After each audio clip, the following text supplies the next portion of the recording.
우리 찬송가 488장 이 몸의 소망 무언가 우리 찬양하시면서 하나님께 새벽 예배 올려드리도록 하겠습니다.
하나님 말씀, 오늘 우리에게 주신 말씀은 예레미야 49장 1절부터 6절까지 말씀입니다. 우리 함께 한 목소리로 읽도록 하겠습니다. 암몬 자손에 대한 말씀이라. 여호와께서 이와 같이 말씀하시되 이스라엘이 자식이 없느냐 상속자가 없느냐, 말감이 갓을 점령하며 그 백성이 그 성읍에 사는 것은 어찌 됨이냐. 여호와의 말씀이니라. 그러므로 보라, 날이 이르리니 내가 전쟁 소리로 암몬 자손의 랍바에 들리게 할 것이라. 랍바는 페어덤이 언덕이 되겠고 그 마을들은 불에 탈 것이며 그때 이스라엘은 자기를 점령하였던 자를 점령하리라. 여호와의 말씀이니라. 헤스보나 슬피 울지어다. 아이가 황폐하였도다. 너희 랍바의 딸들아 부르짖을지어다. 굵은 배를 감고 애통하며 울타리 가운데서 호둥지둥할지어다. 말감과 그 제사장들과 그 고관들이 다 사로잡혀 가리로다. 폐역한 딸아, 어찌하여 골짜기 곧 내 흐르는 골짜기를 사랑하느냐. 내가 어찌하여 질문을 의뢰하여 말하기를 누가 내게 대적하여 오리오 하느냐. 주 만군의 여호와의 말씀이니라. 보라, 내가 두려움을 내 사방에서 내게 오게 하리니 너희 각 사람이 앞으로 쫓겨나가야 할 것이요 도망하는 자들을 모을 자가 없으리라. 그러나 그 후에 내가 암몬 자손의 볼을 돌아가게 하리라. 여호와의 말씀이니라. 아멘. 어제 말씀까지 우리가 함께 모압에 관한 이야기를 들었습니다. 오늘 말씀부터는 암몬 자손에 관한 그러한 내용을 담고 있습니다. 모압의 조상이 아브라함의 조카 롯의 첫 번째 아들이라면 이 암몬은 둘째 딸과 관계되어 태어난 베남미에서 그렇게 유래된 그러한 족속입니다. 따라서 암몬 족속 역시 이스라엘과 친족간이라고 그렇게 볼 수 있는 그러한 민족이죠. 하지만 암몬 역시 이스라엘 백성들을 괴롭혔던 나라들 중에 하나였습니다. 지리적으로 보면 좀 더 편할 것 같아서 지도를 준비해 보았습니다.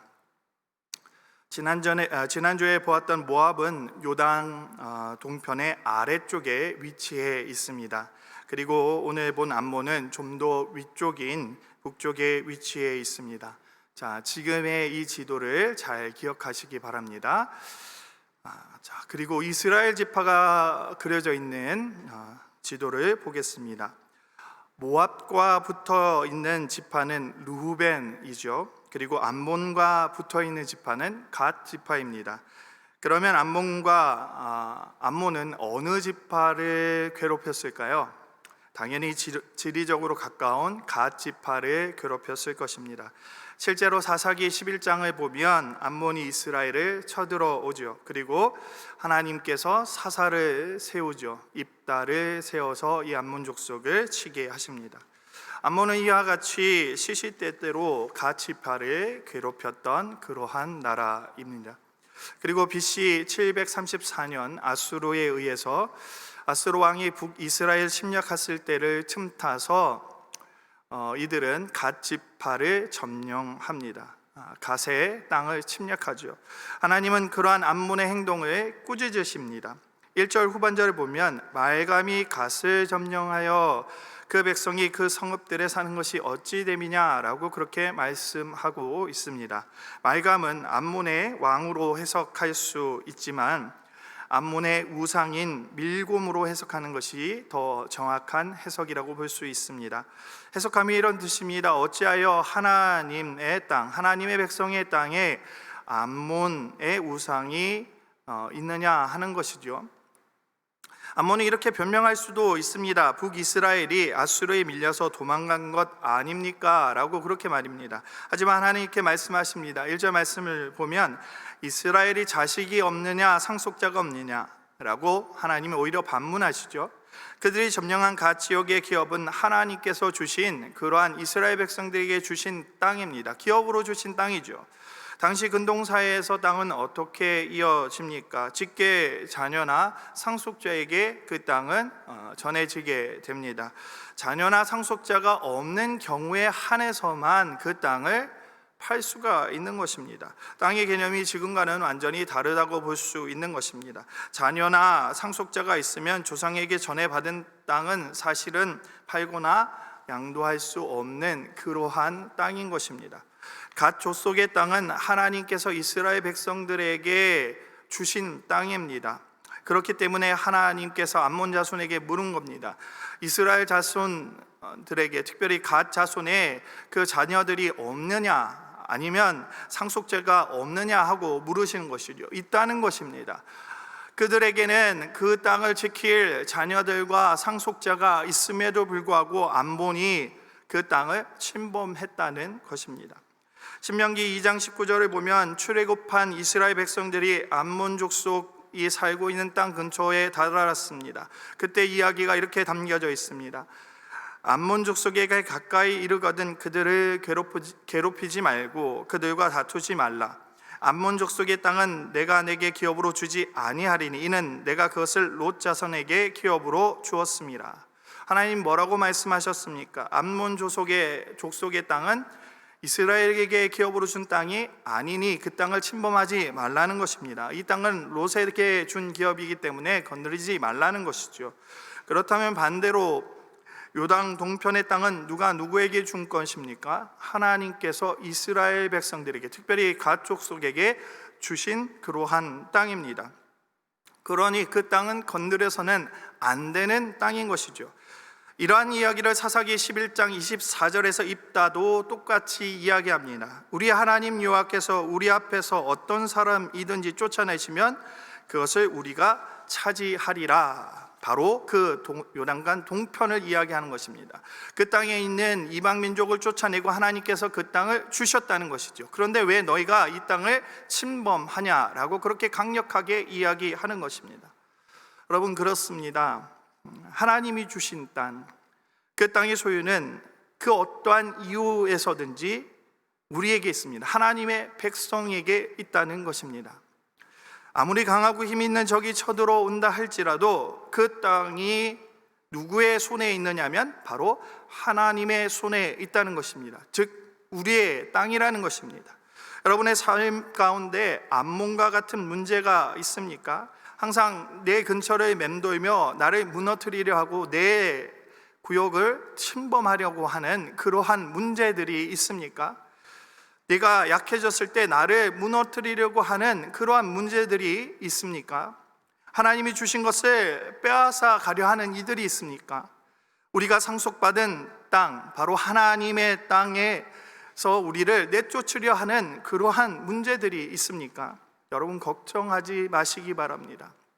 하나님은 반드시 그 땅을 지키실 것이고 다시금 우리에게 찾아주실 것입니다. 2절 말씀에서 하나님이 이렇게 말씀하십니다. 그때 이스라엘은 자기를 점령하였던 자를 점령하리라. 때가 되면 반드시 하나님께서 우리에게 주신 그 기업을 찾아주시겠다는 사실입니다. 이것이 하나님의 약속입니다. 반면에 그들은 어떻게 될까요? 2절 말씀을 보면 2절 말씀에서 말하는 랍바가 어디입니까? 바로 이스라엘과 가까운 암몬의 수도입니다. 그것이 폐허더미에 앉을 것이다 라고 말씀하고 있습니다. 3절에서 헤스본을 말씀하십니다. 헤스본은 그곳과는 멀리 떨어져 있는, 오히려 암몬과 모압이 서로 뺏는 그러한 도시였습니다. 굉장히 먼 도시죠. 바로 그 멀리 있는 그 도시에도 슬픔이 전해질 것이라고, 그 도시가 슬픔의 도시가 될 것이라고 말씀하고 있습니다. 바로 이 암몬 전체 모든 지역이 바로 하나님의 진노를 면치 못할 것이라는 하나님의 예언이죠. 자, 이러한 하나님의 예언에 그들은 어떻게 반응할까요? 하나님의 음성에 반응하지 않습니다. 왜 그런가요? 바로 앞서 말씀드린 것 같이 그 랍바, 그들의 수도였던 그 랍바가 굉장히 튼튼한 성읍이었기 때문입니다. 랍바는 천의 요새 지역이었습니다. 예루살렘도 천의 요새라고 저희가 몇 번 말씀드렸던 것 같습니다. 예루살렘은 700m 고지에 있는 요새입니다. 그런데 이 랍바는 900m, 예루살렘보다 더 높은 곳에 있는 성읍이 바로 이 랍바였습니다. 그리고 그 주변은 전부 골짜기로 이루어져 있습니다. 적들이 침공하기가 굉장히 힘든 그러한 도시였습니다. 뿐만 아니라 그 앞은 급류가 흐르는 그러한 땅이었습니다. 그러니 많은 군사들이 움직이기가 굉장히 어려운 그러한 성읍이 바로 이 랍바였던 것입니다. 그들은 그곳을 믿고 있었던 것이죠. 3절에서 빌리자면 자연적인 그러한 울타리가 쳐져 있는 곳이 랍바입니다. 4절에서는 그들은 그 골짜기를 자랑합니다. 그 골짜기가 그들을 지킬 뿐만 아니라 비옥한 농경 환경을 만들어주는 땅이 바로 이 랍바였습니다. 그들에게는 많은 부가 축적되어 있었습니다. 전쟁이 일어난다 할지라도 그들이 그곳만 잘 지키고 있다면, 문만 잘 걸어 잠그고 있다면 그곳에서 버틸 수 있는 식량이 있다라는 것이죠. 그래서 그들은 재물을 의뢰한 것입니다. 농경이 잘 되고 부가 잘 축적되어 있으며 천의 요새인 랍바를 그들은 의지했던 것입니다. 우리의 성읍은 절대 무너지지 않아. 그들이 믿고 있는 것은 바로 그러한 힘과 그들의 능력이었던 것입니다. 그래서 그들은 4절과 같이 이러한 말을 합니다. 누가 내게 대적하여 오리요? 라고 말이죠. 암몬 자손들 역시 교만하였던 것입니다. 하나님이 아닌 자신들이 가진 부와 힘을 믿었던 것입니다. 그러니 하나님에 대한 두려움이 없었던 나라입니다. 하나님이 주신 이스라엘의 기업을 빼앗고도 그들이 잘못을 저지른 것을 알지 못하는 나라, 바로 암몬 자손들입니다. 5절 말씀을 보시기 바랍니다. 하나님은 그들이 믿었던 그 사방의 울타리와 같은 그 모든 곳이 두려움이 쌓이는 곳으로 만드시겠다고 말씀하십니다. 무슨 말입니까? 그들이 믿었던 모든 것이 무너질 것이라는 이야기입니다. 그들이 믿었던 그 모든 것이 두려움의 대상이 될 것이라는 것입니다. 내가 믿었던 것, 내가 의지했던 것이 오히려 두려움이 되어진다는 것입니다. 성도 여러분, 이 경고의 말씀은 우리에게도 동일한 말씀입니다. 나를 둘러싸고 있는 그 울타리를 의지하지 않기를 바랍니다. 내가 믿을 수 있는 그러한 것을 믿지 않기를 바랍니다. 내가 가진 힘과 부를 믿지 않기를 바랍니다. 오히려 그것이 두려움이 되는 순간이 찾아올 수도 있습니다. 우리가 의지해야 할 분은 오직 하나님 한 분이십니다. 그럼에도 불구하고 하나님은 6절에서 그들에게 은혜를 베풀어 주십니다. BC 582년 그들은 바벨론의 침공을 받아 멸망하고 맙니다. 그러나 BC 538년 그들 역시 이스라엘 백성들처럼 다시 고향으로 돌아오게 됩니다. 우리는 그곳에서 하나님의 은혜를 바라보게 됩니다. 성도 여러분, 우리가 의지할 것은 하나님밖에 없습니다. 우리가 잘나서가 아니라, 우리가 가진 것이 많아서가 아니라, 우리의 힘이 강해서가 아니라 오직 하나님 때문에 우리에게 주신 그 땅을 지킬 수 있는 것입니다. 우리를 짓누르는 그 어떤 문제들도 우리에게 주신 그 하나님의 기업을 빼앗아 갈 수 없음을 여러분 반드시 기억하시기 바랍니다. 하나님이 여러분에게 주신 것이라면 그 어떤 문제도, 그 어떤 사람도 그것을 빼앗아 갈 능력이 없음을 여러분 이 아침에 깨닫는 그런 귀한 시간 되어지시기를 간절히 축원합니다. 우리 시간 함께 기도하며 나아가겠습니다. 할렐루야. 사랑이 많으신 하나님 감사합니다. 하나님, 우리의 능으로, 우리의 힘으로 나를 지킬 수 있을 것 같은 착각이 들 때도 있습니다. 나를 둘러싸고 있는 여러 가지 안전한, 나를 지킬 수 있는 여러 가지 장치들을 바라보며 그것이 나를 지키는 것 같아 보이기도 합니다. 하지만 하나님, 나를 지킬 수 있는 것은 오직 하나님밖에 없습니다. 하나님, 나의 기업을 빼앗으려 하는 자가 누구입니까? 이 세상 누구이든 하나님께서 지키시면 그 어떤 누구도 우리에게 주신 그 하나님의 기업을 물을 수 없고 그 하나님의 기업을 빼앗아갈 수 없음을 이 시간 다시 한번 고백합니다. 하나님, 하나님의 그 약속을 믿고 하나님이 주신 그 땅 위에서 우리가 온전히 주님을 바라보며 살아가게 하옵소서. 어떠한 순간에도 두려워하지 않게 하시며 하나님, 그 두려워하지 않는 것은 우리가 가진 것이 아니라 하나님 때문이기를 소망합니다. 주님, 우리를 붙들어 주시고 온전히 주님의 권능 안에 품어 주시옵소서. 감사합니다. 너무나 사랑합니다. 예수 그리스도의 이름으로 기도드립니다. 아멘.